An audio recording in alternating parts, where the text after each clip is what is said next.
कर्क राशि के लोगों को मैं एक ही बात कहना चाहूंगा कि जब किसी पत्थर को मूर्ति में कन्वर्ट करना है तो पहले उसको क्या किया जाता है, बहुत ठोका जाता है, हथौड़े चलाए जाते हैं, तराशा जाता है।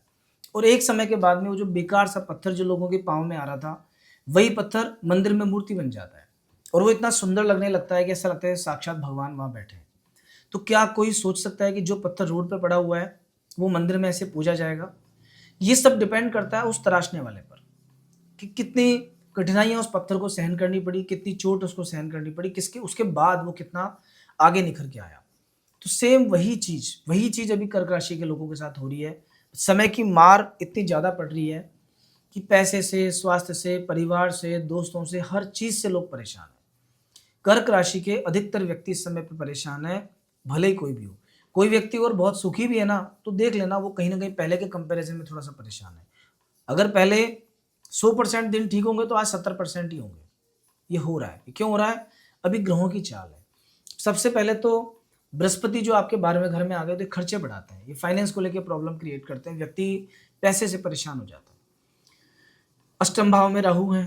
राहु का काम होता है ऑब्स्टिकल्स क्रिएट करना, मतलब काम एक बार में तो बनता ही नहीं है, अटक अटक के, रुक रुक के, परेशानियों के साथ में फिर जाके काम बनता है उस व्यक्ति का। तो ये जो चीज है ये भी थोड़ी सी गड़बड़ अभी आपके साथ चल रही है।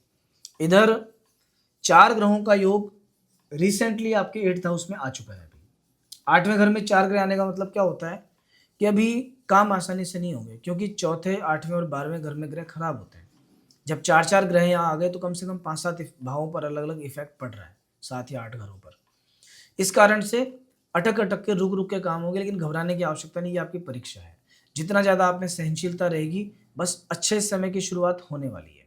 जैसे ये 4 ग्रह यहाँ से निकल के 9th हाउस में आएंगे, फिर 9th, 10th और 11th आने वाले 3 महीने बहुत बढ़िया रहेंगे। जितने भी कर्क लग्न के लोग हैं, कर्क राशि के लोग हैं, आप देख लेना इस मार्च के महीने के एंड से डे बाय डे आपके साथ कुछ बेटर होगा। 3-4 महीने बहुत बढ़िया जाएंगे, उनमें जितना आप अपनी किस्मत को बना सकते हो उतना आपको फायदा मिलेगा। तो ये आप पे डिपेंड करेगा कि आप क्या करते हैं, कैसे करते हैं, क्या डिसाइड करते हैं।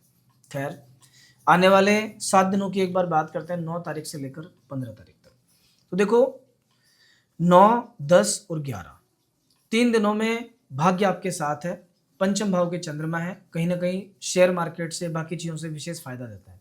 तो किस्मत आपका सपोर्ट करने को पूरे तरीके से तैयार है। अब कितनी मेहनत करते हो बस आप पे डिपेंड करेगा। सोच समझ के विद एजुकेशन कोई भी इन्वेस्टमेंट करोगे तो फलेगा आपको। अभी 12 और 13 तारीख 6th हाउस में चंद्रमा का गोचर रहेगा। छठे घर में चंद्रमा का गोचर क्या करता है कि ये धन संपत्ति, पैसा तो देता है, लेकिन कहीं ना कहीं मानसिक स्ट्रेस करके रखता है। जरा सा हल्की सी टेंशन दिमाग में रहती है व्यक्ति, उसको लगता है कि मैं क्या करूं। तो करना क्या है आपको, बस थोड़ी सावधानी बरतनी है, हैंडल विद केयर।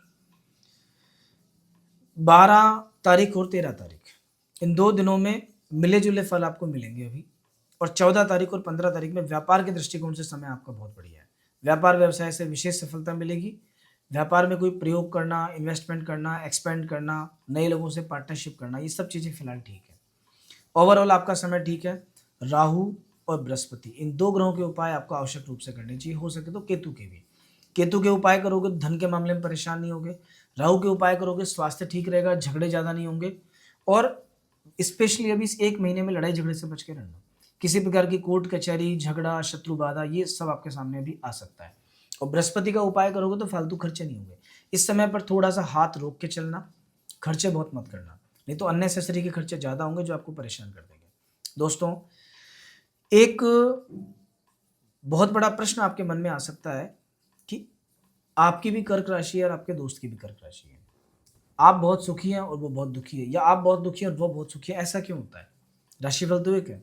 तो देखिए इसका आंसर एक ही है कि राशि भले ही आप लोगों की सेम हो, लेकिन आपकी कुंडली में ग्रहों की पोजीशन अलग अलग है। वो किस समय पर, किस घड़ी में, कितने बजे, किस लग्न में कब पैदा हुआ है, उनके कौन ग्रहों की पोजीशंस क्या क्या है, कौन सा ग्रह योग कारक है, कौन उच्च में है, कौन नीच में है, कौन नवमांश में बढ़िया है, दशा कौन सी चल रही है, विंशोत्तरी महादशा कहीं किसी योग कारक ग्रह की तो नहीं चल रही।